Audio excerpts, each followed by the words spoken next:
I am listening about this school since 3 decades, but it is the first time, first opportunity, and very great opportunity that to have with us and with you.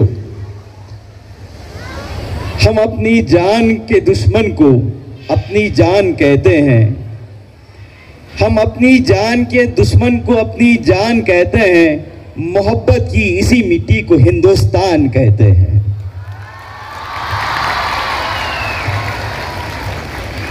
अभी हमने बहुत अच्छा, उम्दा, बहुत मेयारी, professional, मैं दूरदर्शन में programme पेश करता हूं, वहां भी प्रोफेशनल्स एंकर्स आते हैं, आर्टिस्ट आते हैं, लेकिन इन बच्चों में उसी तरह का मैंने टैलेंट देखा। मैं मुबारकबाद देता हूं स्कूल मैनेजमेंट।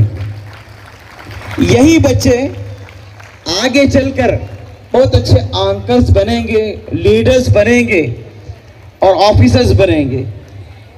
वो यहाँ जाहिर होता है, यहाँ आप तय करेंगे कि आप कहाँ जाएंगे। मैं लिली रोज स्कूल के हालांकि स्कूल तो वहाँ है, लेकिन पूरी स्कूल और पेरेंट्स आज यहाँ हैं और पूरी खुशी के साथ, मसरत के साथ, इंबिसात के साथ, शादमानी के साथ, जज्बे के साथ, मोहब्बत के साथ और पूरे खुलूस के साथ इस आज़ादी के जश्न को मना रहे हैं। यूँ तो आज़ादी हमने यूँ ही हासिल नहीं की, जैसा कि कित्तूर रानी चेन्नम्मा ने अपनी जान की कुर्बानी पेश की, इसी तरह बहुत हजारों लोगों ने, उलमा ने भी, मुसलमानों ने, हिंदुओं ने, सिखों ने, ईसाइयों ने, जैन्स ने, पारसियों ने, सभी ने कुर्बानियां दी, जब ही हम आज़ाद हुए। और हम जो सांसें ले रहे हैं आज़ाद हिंदुस्तान में, और इसकी बुनियाद पर हम ये कह सकते हैं कि सरफरोशी की तमन्ना अब हमारे दिल में है, सरफरोशी की तमन्ना अब हमारे दिल में है। देखना है जोर कितना बाजुए कातिल में है। स्कूल के जो बच्चे बच्चियां जो प्रोग्राम कर रहे हैं, ये हमारा फ्यूचर है, हमारा मुस्तकबिल है।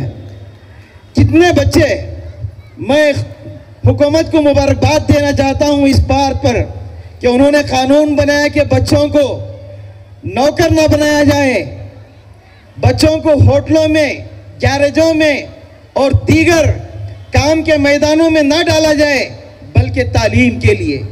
कहीं बच्चा नौकरी करता हुआ मिला तो पुलिस पकड़ ले जाएगी, ओनर को भी, और बच्चे को स्कूल में दाखिल करेगी। यह कानून है मुल्क का, जिसकी बुनियाद पर हमने हजारों नहीं लाखों बच्चों के चेहरों पर मुस्कान देखी है।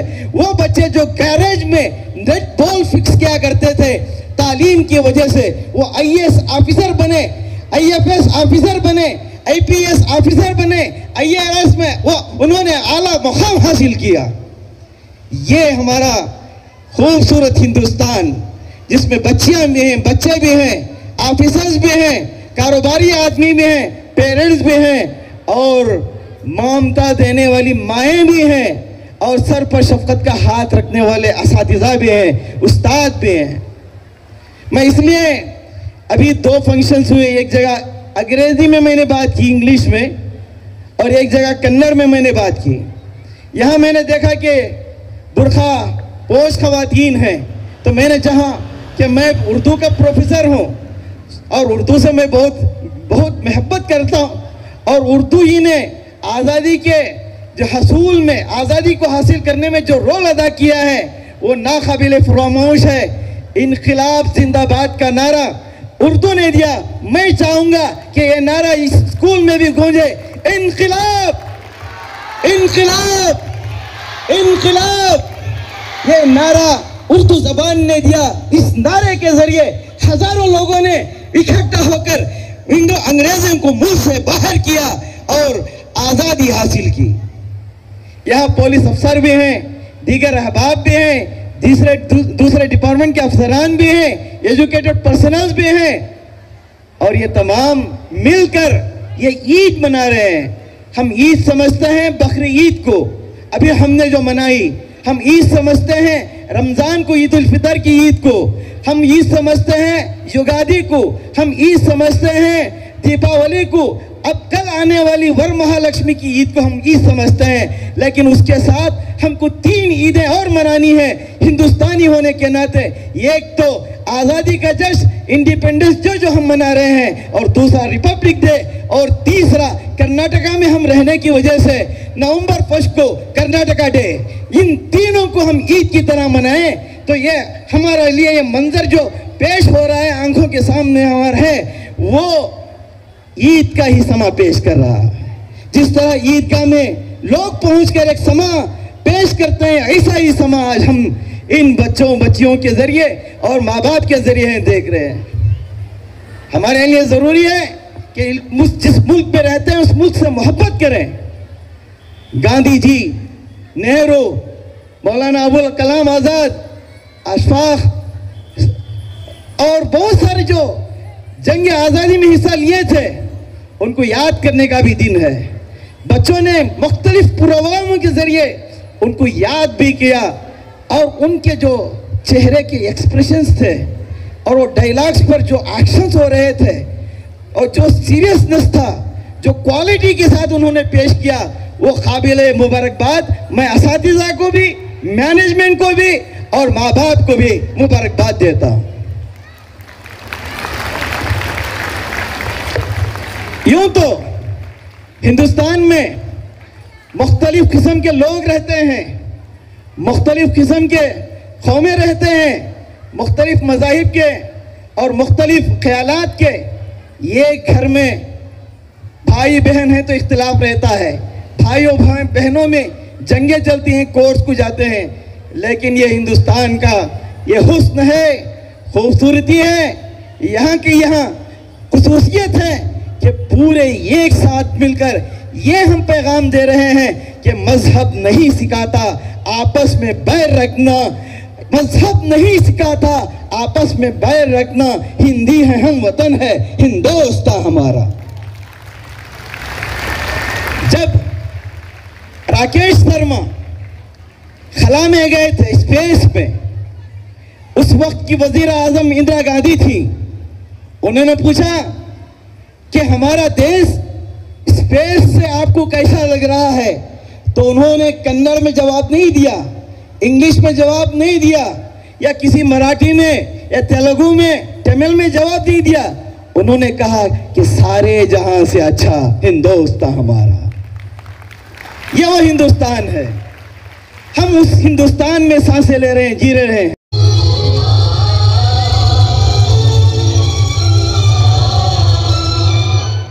अंग्रेजों से पहले भारत में राजा महाराजाओं का राज था। जब भी कोई राजा मरता था तो उसका राज्य उसके बड़े बेटे को दे दिया जाता था या फिर गोद लिए हुए पुत्र को। लेकिन फिर अंग्रेज आए और उन्होंने एक चाल चली, एक तूफानी पॉलिसी बनाकर, वो थी डॉक्ट्रिन ऑफ लैप्स। इस पॉलिसी को अंग्रेजी अफसर लॉर्ड डलहौजी ने बनाया। इसके चलते कोई भी राजा बिना पुत्र के मर जाए तो उसका गोद लिया हुआ पुत्र को अंग्रेजों ने राजा मानने से इनकार कर दिया और उस राज्य पर अपना कब्जा जमा लिया। इसके खिलाफ भारत में जगह जगह पर तलवारें उठ खड़ी। उनमें से एक थी कित्तूर रानी चन्नम्मा। विषय तಮ್ಮೊಡನೆ ಚರ್ಚಿಸಬೇಕಂತೆ ಕರೆದುಕೊಂಡು ಬನ್ನಿ। ಆಗಲಿಲ್ಲ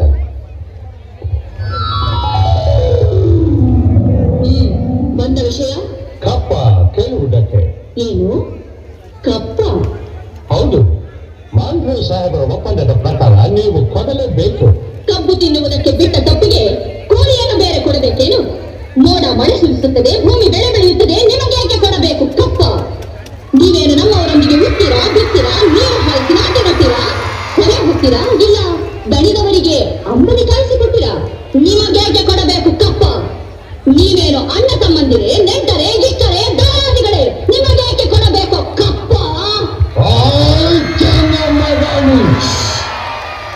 ನಡುಗೆ ಸಾಯಬೇಡ, ಕುಳಿತುಕೋ. ಇಂಥ ಕಷ್ಟದಲ್ಲೂ ಇಷ್ಟೊಂದು ದಪ್ಪವೇ? ಅದು ಕನ್ನಡಿಗರ ಹುಟ್ಟುಗುಣ. ಹೀಗೆ ಜಂಬ ಕೊಟ್ಟಕೊಂಡ ಮೈಸೂರು ಮಣ್ಣು ಪಾಲಾಯಿತು. ಅದು ನಿಮ್ಮ ವೀರತ್ವದಿಂದಲ್ಲ, ವಂಚನೆಯಿಂದ.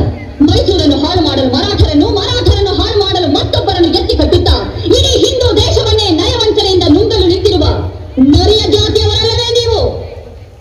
ಕಿತ್ತೂರು ರಾಣಿಯ ಎದುರು ಕಪ್ಪ ಕೇಳುವವರ ನಾಲಿಗೆ ಸೇರಿ ಹೋಗಿತು.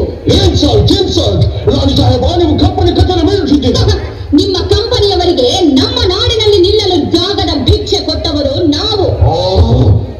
ಕತ್ತಳೆ ಮಾಡುವ ಅಧಿಕಾರ ನಮ್ಮದು.